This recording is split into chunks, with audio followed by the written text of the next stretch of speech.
Pustu, jā. Čau. Nu, ko, braucam parunāties par dzīvi un par kaut ko vēl. Toms Šmēdiņš un Aleksandrs Solovejs šogad jau izcīnījuši 2 uzvaras Ergo Open, taiskaitā saulkrastu kokteilī. Tomam ir 2 uzvaras Eiropas U20 čempionātā, kā arī pasaules U21 sudrabs un Eiropas U18 sudrabs. Aleksandrs ir uzvarējis CEV Open turnīrā Anapā un Satellite Antālijā. Kā vispār sākas jums tā diena? Nu, man interesē vairāk tas, ko neviens īsti nezina. Es ceļos agri, baigi ilgi nepatīk gulēt, ap 7 jau esmu augšā. Cikos tu aiziet gulēt? Arī 11. Kā kur reizi, bet apmēram 11. 12. Pamodos agri un tad uztaisu brokastis un tad sākās pirmais treniņš. Tā paiet visu dienu, apmēram treniņš, pēc tam pauzīte maza, vēl viens treniņš, otrais, pārsvarā 2 treniņi dienā un tad jau jāstrādā pa trenerim. Ko tu brokastī sēdi? Putru vai olas un kaut kādas viesmaizītes ar sieru un desu. Man patīk ilgāk pagulēt, bet tagad nesanāk vairāk tik daudz, tāpēc, ka 2 meitas man ir un agri ceļās augšā un kā kur reiz, citreiz 7, 8, 9. Es jau mēģinu izlūgt līdz 9 vismaz, bet ļoti reti sanāk. Tagad uz kaut kādiem mačiem aizbraucam vai kur, tad gan man patīk pagulēt bišķiņu ilgāk. Es jau arī pat treneri strādāju. Man sanāk 1 treniņš dienā, jo ģimene laiks jāpavada un var teikt pēdējais, kas ir kaut kāds pusgads. Vēl teikā man dzīvoklis remontējās un līdz ar to tad arī tur man tas laiks aiziet no oktobra. Esmu tur arī traumu dabūju ar dzīvoklī. Traumu, kas notika? Nu, es nedaudz liels, nebija nekāds liels svars. Es tur sienas grāvu ārā, pats remontējos un būbruši nes ārā. Nenes ārā pa loku, viņas met ārā kontenerī no pirmā stāva. Un kaut kāda rotācijas kustība neveikla, bija kaut kas man klups bišķiņ iesāpējās. Es domāju, nekas traks. Jo visādi svars zālēs celt augšā un... Tie ir citi svari. Jā, un cits kustības. Jā, tur bija kaut kāda, es nezinu, tā adatiņa bišķiņ iedūrās un viss. Un beigās kāda diagnoze? Neko bija operācija jātaisa man janvārī, tāpēc arī es 28. uztaisīju operāciju un... Labāk spēlējam volejbolu, jā? Smagais, neko. Es jau teicu, es jau čomām teicu, ka es jau uztaisīšu, ka viņam kaut kāda manevri, kas tev būs tā, ka kad es jau pirmo reizi. Pedālīts pied jau, jā. Es izkārtībā, es brauc normāli, viss droši, jā. Nu jā, un tad neko, tad operācija bija jātaisa un 2 mēneši neko es nevarēju celt smagāku. Pirmajā mēnesī nesmagāk pa 4 kilogramiem. Un tad jau lēnām. Tad ir līdz 20 varēja. Ko jūs darat pirms gulētiešanas? Kā jūs iemiegat? Citiem tur miega problēmas. Kā jums ir? Skatos televizoru. Es bieži pie televizora aizmiegu. Seriāls, jā? Jā, pēc tam vai uznāk miegs un aizmiegu uz dīvānu, tad sieva saka, jau nenāks pie manis arī. Vispār tā kā, jā? Jā. Es pārsvarā arī paskatos kaut kādu datoru. Spēlītes uzspēlē un Pokemon. Jā. Kas notiek jums ar izbraukumiem? Mums tie ir dažādi rekordi. Meitenes var, es neteikšu vispār, cik ātri var meitenes sapakoties un sakrāmēties ceļojumam turnīram, dodoties uz turnīru. Cik ātri jums tas ir? Rīta pamodos, kaut ko čemodanu sapakoju, man tur 2 šorti pietiek. Bet ir kaut kas ir īpaši, ko tu nekad nevar aizmirst, ko tu nevar nepaņemt? Telefons. Jā. Jā, telefons tagad ir vissvarīgais mūsu dzīvē. Es arī vienmēr daru pēdējā brīdī, un tas vajadzētu labāk darīt iepriekšējā vakarā, jo bieži kaut ko es aizmirstu līdzi. Tagad arī bija atgadījums saulkastos.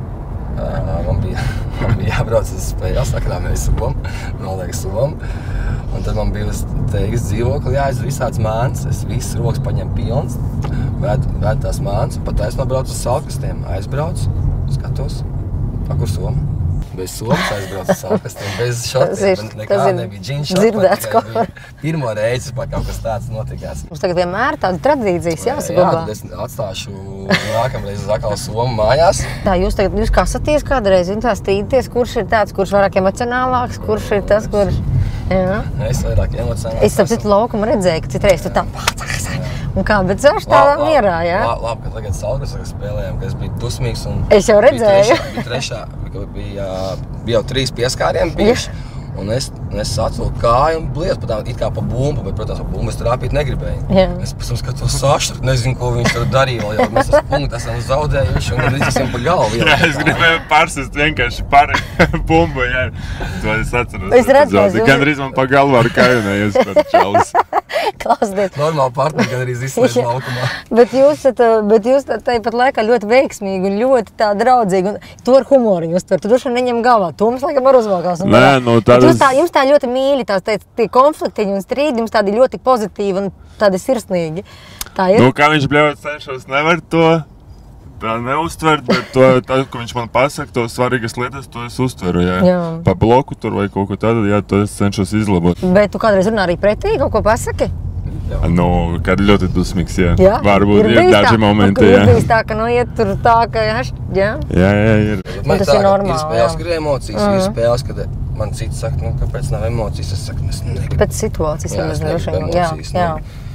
Jo emocijas arī atņem spēku, jā, tieši tā. Bez manas balvas savat dzirdēja, kad kārtīgi esam nobalējies. Vai nobalējies? Vai arī otrs variants, nē. Kas, jūsuprāt, ir visgrūtākais un visvieglākais volejbolā? Grūtākais volejbolā ir atrast kopēju valodu ar partneriem. Grūti ir iemācīties visādas tehnikas, visādas mazas nianses. Jo pludmales volejbols ir grūts sportēts. Tas grūtais ir viss pamatu. Volejbola pamats iegūt un iemācīties pareizi, lai var spēlēt. Un saprast. Jā, un tas vieglākais, es nezinu, vieglākais, kas volejbolā pārsvarēt.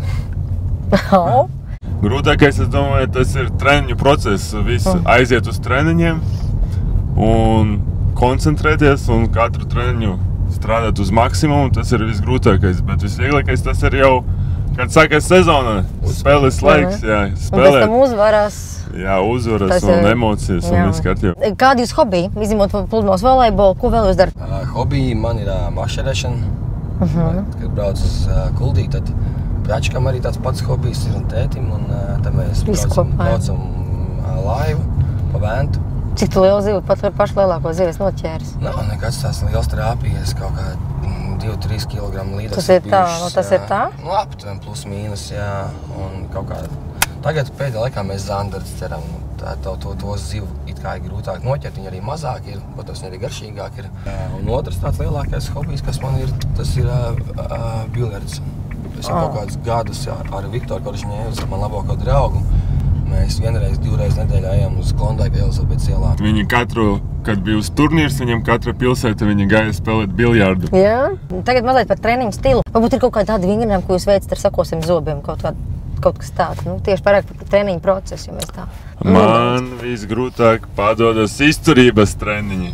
Nav tik traki, ja cels sāp, tas zin, kā negribas savu treniņu iet, un tad ir jāiesūt kārtīgi tas cels. Nu, tas tāds grūtības ir, kad kaut kāda trauma ir, un tad tev jāmēģina to traumu pārvarēt. Tā, ka pēdējā brīdī cels tagad sāp, un jāuzstājas kaut kādu lecieni, nezinu cik no sākuma, lai beidz sāpēt, un tad spēlēt, un man netraucē vairāk. Es skatos frizūru, jā, un Aleksandrs, es jau pieminēju jau Salkrastu kokteili, bet tev tā vispār diezgan labi. Man liekas, ka nemaz nevajag vairāk tā kā bija, vai ne? Kāds plāns? Es pat nezinu, tā izdomāju. Baigi bija slinkums iet uz frizētavu, mājas mašinīte bija ātri nogrieza un viss. Jā, un ko Toms, ka viņš te ieraudzīja? Smējās? Smējās citu. Kurš ātrāk uzvalkās? Toms. Kurš ir līderis no jums? Toms. Ko jūs viens otrā uzskatāt labāko un sliktāko īpašību? Sāc tu? Ka viņš ir mierīgs, tas ir laba īpašība, tas man patīk. Un sliktā arī, ka viņš ir mierīgs. Arī labi. Gan sliktā, gan. Jā, Sašam sanāja tā, ka viņš idreiz treniņos ir slings, un tas nozīmē, ka tā ir tā viņa tā sliktā īpašība un labā, kad viņš mani ieklausās un mēģina izpildīt to, ko es viņam pamācu. Kuram ir skaļāk balss? Man. To mēs dzirdējām. Kurš pieņem tāds būtisks, nozīmīgs lēmums? Toms. Kurš ilgāk guļ? Toms. Kurš vairāk ēd? Es. Saša.